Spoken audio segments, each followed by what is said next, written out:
नमस्कार दोस्तों, स्वागत है आपका। आज हम लोग पढ़ेंगे फॉर लूप। पिछली वीडियो में हम लोगों ने देखा कि किस तरह से व्हाइल लूप का उपयोग करते हैं। व्हाइल लूप का एक्चुअली उपयोग हम लोग किसी कंडीशन के माध्यम से उसको चलाते हैं, लेकिन यहाँ पे क्या करना होता है, यहाँ पे हमें सीक्वेंस से उससे कुछ चीज को प्रिंट करवाना होता है। आइए देखते हैं क्या रहेगा डेफिनेशन में। यहाँ पे कहा जा रहा है, if we want to execute some action for every element present in a some sequence. अब सीक्वेंस क्या होगा, लिस्ट होगा, टपल होगा, डिक्शनरी होगा, सेट होगा या कोई स्ट्रिंग होगा, तो उसको हम लोग प्रिंट करवाएंगे। इसका यह सिंटैक्स है। हम जब भी फॉर लिखेंगे तो वो स्मॉल लेटर लिखेंगे। ये हमारा फॉर है। ये इन भी एक कीवर्ड है जो हम लोग ऑपरेटर जब पढ़ रहे थे, ऑपरेटर, तो वहां ऑपरेटर में यह मेंबरशिप ऑपरेटर था। मेंबरशिप ऑपरेटर में हम लोग जो है इसको पढ़ रहे थे। अब यहाँ पे इसका उपयोग यहाँ पे हो रहा है और यहाँ पे कुछ सीक्वेंस दिया रहेगा और ये रहा फॉर लूप का बॉडी। अब यहाँ पे इसको हम एक प्रोग्राम के माध्यम समझते हैं कि किस पर एक काम कर रहा है। सपोज कीजिए हमने एक स्ट्रिंग ले लिया str नाम का वेरिएबल ले लिया और स्ट्रिंग कहते हैं। मान लीजिए यहाँ पे हम पाइथन को ही ले लेते हैं। पाइथन ले लिए। अब यहाँ पे हम एक फॉर लूप लगाएंगे, फॉर लूप, और एक वैल्यू लेंगे फॉर लूप चलाने के लिए। मान लीजिए x ले लिए और इन str का मेंबर बना देते हैं x को, और यहाँ पे हम लगा देंगे कोलोन। अब यहाँ पे हम लिखेंगे प्रिंट x। तो दोस्तों जब इसका हम लोग उत्तर देखेंगे तो जो इसका आउटपुट आएगा ना, इसका आउटपुट आएगा क्या, आएगा PYTHON।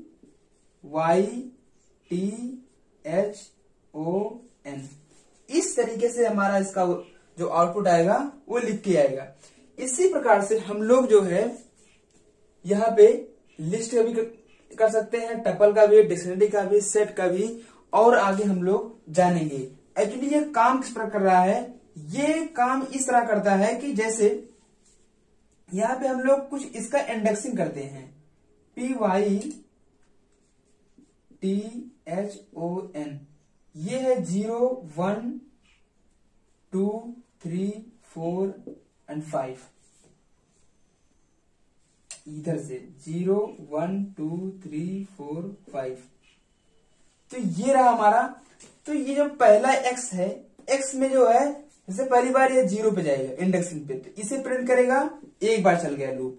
फिर सेकंड बार जो है, क्योंकि स्ट्रिंग में ये पूरा पाइथन स्टोर्ड है, मतलब ये वैल्यू इस पे असाइन है, इसलिए जो ये बार बार इस तरह से चलता रहेगा और तब तक चलेगा जब तक ये पूरा प्रिंट नहीं हो जाता है। तो आइए, हाँ, अब जो हमारा फॉर लूप है, फॉर लूप में सबसे इंपॉर्टेंट चीज है रेंज एक फंक्शन होता है। जो रेंज एक फंक्शन है जिसके माध्यम से फॉर लूप को और बेहतर तरीके से हम लोग उसको अपने उपयोग में ला सकते हैं। आइए अब जानते हैं कि रेंज किस प्रकार काम करता है और रेंज के अंदर क्या क्या चीजें होती हैं। रेंज में हम लोग जानेंगे कि ये रेंज होता क्या है। देखिए यहाँ पे लिखा गया है, the function accept an integer and return a range object. उसी को हम लोग रेंज कहते हैं। अब यहाँ पे आपके दिमाग में एक सवाल आता होगा कि ये फंक्शन क्या चीज होता है। आपको बता दें कि फंक्शन जो है वो हमारे प्रोग्राम को आसान बनाने के लिए उसे बनाया जाता है। For the reuse of the code, एक चीज को बार बार उपयोग करने के लिए हम लोग फंक्शन का उपयोग करते हैं। तो फंक्शन जो होता है वो दो तरीके होता है। आप बताते हैं आपको, जब हम फंक्शन पढ़ाएंगे आने वाले वीडियो में, फंक्शन एक यूजर डिफाइन फंक्शन होता है और एक फंक्शन होता है हमारा प्री डिफाइन, मतलब इनबिल्ट फंक्शन होता है। मतलब एक हम लोग डिफाइन करते हैं और एक पहले से ही, मतलब पाइथन में ही पहले से वो बिल्ड फंक्शन है। जो प्री बिल्ड फंक्शन है वो उनमें से एक हमारा रेंज आता है। बाकी और आपको हम आने वाले वीडियो में बताते रहेंगे। अब यहाँ पे लिखा गया, ये पूरा इसका सिंटैक्स होता है। ये रेंज कभी भी हम लोग इस तरह से चीज लिखेंगे तो वो स्मॉल लिखेंगे। अब लिखेगा स्टार्ट जो होगा, हमें जहां से स्टार्ट करना है, मतलब लोअर लिमिट, उसको लिखना है, और जहां पे हमें अंत करना है, खत्म करना है, उसकी ये अपर लिमिट। अब ये स्टेप जो होता है, हमें कितना कदम आगे बढ़ना है वही हमारा यहाँ पे स्टेप है। आइए इसको अब हम फॉर लूप में उपयोग करते हैं, किस तरह इसका उपयोग होगा। देखिए सपोज कीजिए ये फॉर लूप है, फॉर लूप है, उसमें हमने ए नामक एक वेरिएबल ले लिया है और इसको हम रेंज में डालते हैं। देखिए रेंज, अब यहां पर रेंज में हम क्या लिखते हैं, मान लीजिए हमें 1 से लेके 100 तक का गिनती प्रिंट करवाना है और अगर हमें एक ही कदम चलना है तो स्टेप 1 लिखेंगे, अगर दो कदम चलना है स्टेप 2 लिखेंगे। आइए देखते हैं किस बार लिखते हैं। मान लीजिए हम 1 से प्रिंट करवाना है, कहां तक, 100 तक, 100 तक नंबर को हमें प्रिंट करवाना है और हमें चलना है एक एक कदम। अगर हम इस तरह से लिख दिए और यहाँ पे हम लगा दिए सेमी कॉलन और यहाँ पे हम लिख दिए प्रिंट एक्स नहीं ए, क्योंकि हम यहाँ पे ए ले लिए हैं, ए को हमने प्रिंट करवा दिया। अब यहाँ पे जो भी हमारा आउटपुट आएगा, जो आउटपुट आएगा वो किस प्रकार आएगा, वो टोटल जो है 1 से लेके 100 तक जो गिनती है वो पूरी प्रिंट हो जाएगी। क्योंकि जैसे पहले ये जाएगा, जो ए है वो जाएगा इस पे फर्स्ट स्टेप पे, तो ए को असाइन कर लेगा, कहेगा भाई ठीक है प्रिंट हो जा रहे हैं। फिर ये चेक करेगा कहां तक जाना है, कहेगा 100 तक जाना है। फिर ये कहेगा कितना कदम आगे बढ़ना है, एक कदम आगे बढ़ना है, एक ही कदम वो चलता रहेगा। अगर यहाँ पे आप 4 लिख देते हैं, क्या 4 मतलब कि 4 कदम आगे चलना हमें है, तो क्या होगा, तो ये होगा सबसे पहले आएगा 1, क्योंकि ये इस पे जाएगा, ये कहेगा भैया हम आपके मेंबर हैं, आपको हम प्रिंट करवाने आए हैं। तो यहाँ पे सबसे पहले कहेगा अच्छा हमारे पास पहला अंक 1 है, 1 से हमें चलना है और चलना कितने कदम है, 4, कहां से चलना है, 100 तक चलना है। तो यहाँ पे सबसे पहले 1 हो गया, फिर हमें 4 कदम आगे जाना है, मतलब कि यहाँ पे हम 1 2 3 4, मतलब कि हम जो इसमें 3 है, मतलब 2 3 4, ये इतना जो है नहीं प्रिंट होगा, फिर होगा 5, मतलब ये 4 कदम जो है ये आगे बढ़ते हुए इस तरह से चला जाएगा कि इसके बीच गैप कितना है, 4। फिर इस तरह से इसके बीच गैप कितना है, 9, इसके बीच गैप कितना है, 4। तो इस तरीके से ये पूरा जो है प्रिंट होते हुए 100 तक चला जाएगा। ये हमारा रेंज इस प्रकार काम कर रहा है। आइए अब जानते हैं कि नेस्टेड इफ क्या होता है, नेस्टेड फॉर क्या होता है, नेस्टेड फॉर लूप क्या होता है और उसके माध्यम से हम किस प्रकार से जो है टेबल को प्रिंट करवा सकते हैं। आइए अब हम लोग जानते हैं। अब हम लोग जानेंगे कि नेस्टेड फॉर लूप क्या होता है। आपको हमने व्हाइल लूप में ही बता दिया था कि नेस्टेड का मतलब क्या होता है। नेस्टेड फॉर लूप के अंदर एक और लूप, मतलब कि फॉर लूप के अंदर एक और loop. Sometime we can take a loop inside an other loop. एक लूप के अंदर दूसरा लूप जब आता है तो उसी चीज को हम लोग कहते हैं नेस्टेड फॉर लूप। इसका सिंटैक्स देखते हैं पहले हम लोग कि इसका सिंटैक्स कैसे लिखा जाता है। अब सिंटैक्स क्या है इसका, सेम सिंटैक्स है, फॉर यहां पे कोई वेरिएबल जो भी देना हो वेरिएबल इन, फिर यहां पे जो हमारा कोई जो सीक्वेंस देना है वो सीक्वेंस रहेगा, यहाँ पे सेमीकोलन और यहाँ पे हमारा फिर ये फॉर लूप और लग जाएगा। फिर दूसरा कोई वेरिएबल देना हो और यहाँ पे इन फंक्शन इन कीवर्ड लगेगा ही, सीक्वेंस जो कि हमारा मेंबरशिप ऑपरेटर होता है। फिर यहाँ पे एक सीक्वेंस और फिर यहाँ पे हम लोग जो भी देना चाहे अपना स्टेटमेंट जो है बॉडी ऑफ फॉर लूप, इसका बॉडी यहां से, इसका जो यहां से आएगा और इसका यहां से शुरू होगा, बॉडी ऑफ फॉर लूप। मतलब जो ये बॉडी है ये इंटरनल फॉर लूप के लिए है, जो ये वाला लिख रहे हैं बॉडी ऑफ फॉर लूप वो हम एक्सटर्नल वाले लूप के लिए लिख रहे हैं। अब यहाँ पे जो ये इधर जगह खाली है, ये जो है इंडेंटेशन काम कर रहा है, जो कि ये 4 कैरेक्टर को धारण करता है। ये चीज हमने आपको बहुत पहले ही बता चुके हैं। चलिए अब हम इसी के माध्यम से एक टेबल को प्रिंट करवाते हैं कि किस प्रकार से टेबल को प्रिंट करवाते हैं। अब हम इसी जो सिंटैक्स है इसी में लिखते हैं कि किस प्रकार से वो टेबल प्रिंट होगा। अब यहाँ पे जहां हमने वेरिएबल लिख दिया है उसको हटा सकते हैं हम लोग, और यहाँ पे कोई एक वेरिएबल ले सकते हैं। मान लीजिए यहाँ पे ले लिए हम लोग आई और यहाँ पे ले लिए हम लोग जे, और यहाँ सीक्वेंस में अभी आपको हमने रेंज फंक्शन के बारे में बताया हुआ है। यहाँ पे हम लेते हैं रेंज। अब रेंज कहाँ तक लेना है, हमें टेबल प्रिंट करवाना है 1 से और प्रिंट करवाना है 10 तक। आप कहेंगे कि भैया आप तो यहाँ पे 11 ले रहे हैं। जो हमारा क्या कहते हैं उसे फॉर लूप है या जो रेंज चलता है वहां वो चलता है 0 से, चलता है 0 से, लेकिन हमने यहाँ पे दिया है 1 से, जिसके कारण जो है वो जाएगा हमारा 10 तक। और 10 तक जब जाएगा इसके बीच में केवल 9 ही संख्या होंगी, और जब 1 शुरू होगा, सॉरी जब 1 शुरू होगा इस बीच में 9 संख्या होंगी, तो केवल ये 9 तक ही प्रिंट करेगा। इसीलिए हमने यहाँ पे 11 कर दिया है। अब हमारा पूरा ये 10 तक का टेबल प्रिंट होगा। तो चलिए अब यहाँ पे हम लोग स्टेप नहीं लिखेंगे। क्यों, आप कहेंगे भैया आप तो कहे थे स्टेप नहीं, स्टेप लिखना चाहिए। देखिए जब भी आप रेंज लिखेंगे तो रेंज में बाय डिफॉल्ट क्या होता है, यहाँ पे हम आपको नोट में लिखवाते हैं क्या होता है। नोट आप लिख लीजिए, नोट यहाँ पे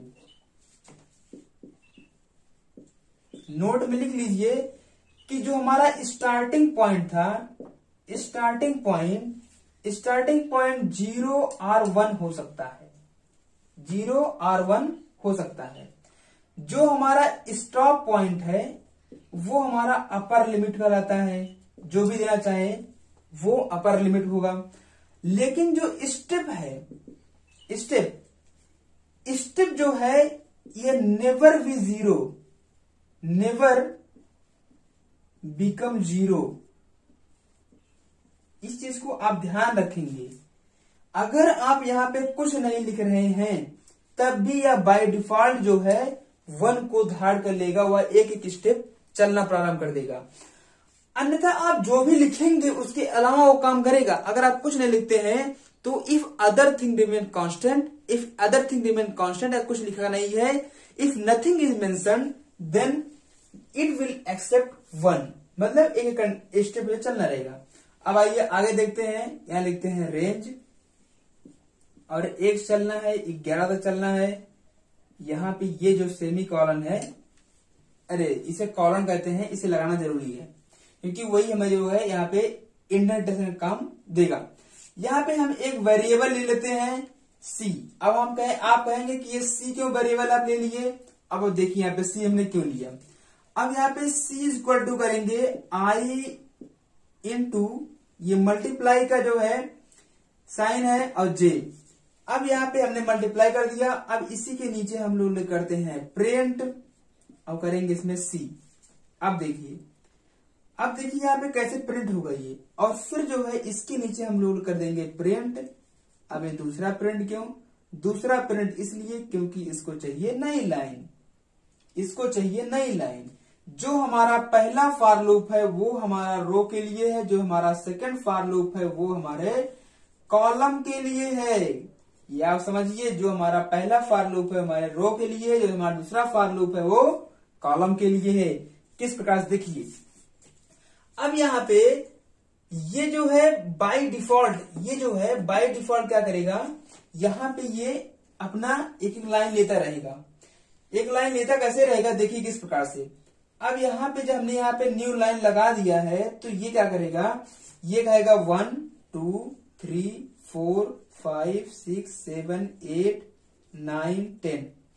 अब ये 10 के बाद फिर उसके जस्ट नीचे से यहां तक जो है ये जो फॉर पहले यहां चलेगा आई में 1 आएगा, फिर इसके नीचे आएगा। अब यहाँ पे जो आई है यहाँ इसके पास 1 है, तो सबके पास जो है यहाँ पे ये सबके जो जहां आई है आई इंटू जे, मतलब आई के स्थान पे 1 1 हो गया है, और जे के स्थान पर अब क्या होगा, ये एक ही कदम ये तब तक बढ़ता रहेगा जब तक ये फॉल्स कंडीशन नहीं हो जाएगा, मतलब कि पहला 1 आएगा, फिर 2, फिर 3, फिर 4, 5, 6, 7, 8, 9 और फिर 10।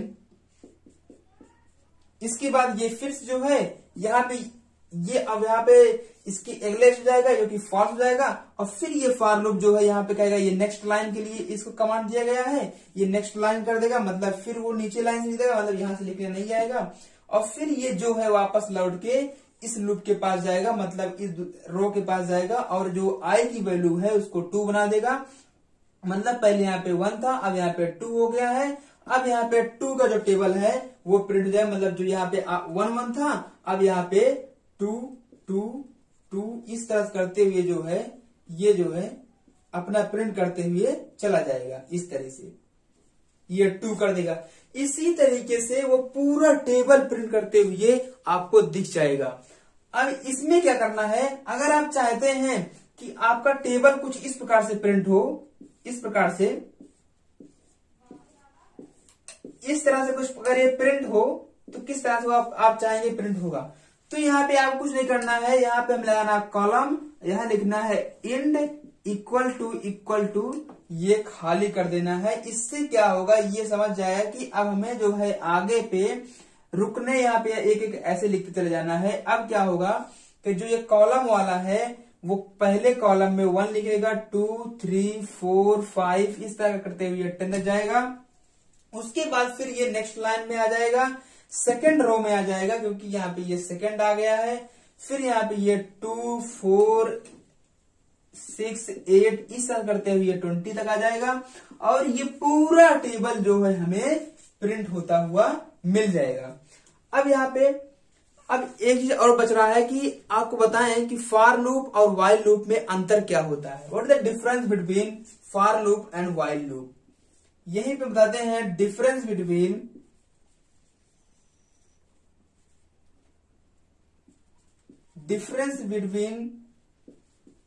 For loop and while loop. देखिए जो फॉर लूप है, फॉर लूप को लिखने का तरीका ये है, और जो व्हाइल लूप है उसमें एक कंडीशन दिया होता है, एक जो है यहाँ पे कोई इस तरह से करते हुए कंडीशन दिया होता है इस तरह से। मतलब कि क्या हुआ कि जो हमारा व्हाइल लूप है वो कंडीशन पे काम करता है। जो हमारा व्हाइल लूप है उसमें एक कंडीशन दिया होता है, हमें कोई कंडीशन चेक करना होता है उस पे वो काम करता है, जबकि हमारा जो फॉर लूप है वह सीक्वेंस पे काम करता है, उसे जितनी वैल्यू दी जाएगी उतनी बार वो चलता रहेगा, लेकिन यहाँ पे वो कंडीशन को बराबर चेक करता रहेगा। यही दोनों में डिफरेंस है। आज के लिए बस इतना ही, और आप इस टेबल को प्रिंट करवाते रहिए। अब आप जितना टेबल चाहेंगे इसी पे अपनी सारी वैल्यू रख देंगे। यही 11 के स्थान पे अगर हम 21 लिख देते हैं, यहाँ हम 21 लेते हैं, तो ये टेबल जो है काफी बड़ा हो जाएगा, मतलब 200 का टेबल भी आप आराम से 200 तक आप कर सकते हैं। अभी तक ये 20 तक टेबल था, अब जो है उसके आगे भी टेबल वो अपना करते हुए चले जाएगा। अब जितना बड़ा टेबल आप चाहते हैं उतना बड़ा टेबल आप लिख सकते हैं। आज के लिए बस इतना ही, मिलते हैं नेक्स्ट वीडियो में, तब तक के लिए बहुत बहुत धन्यवाद।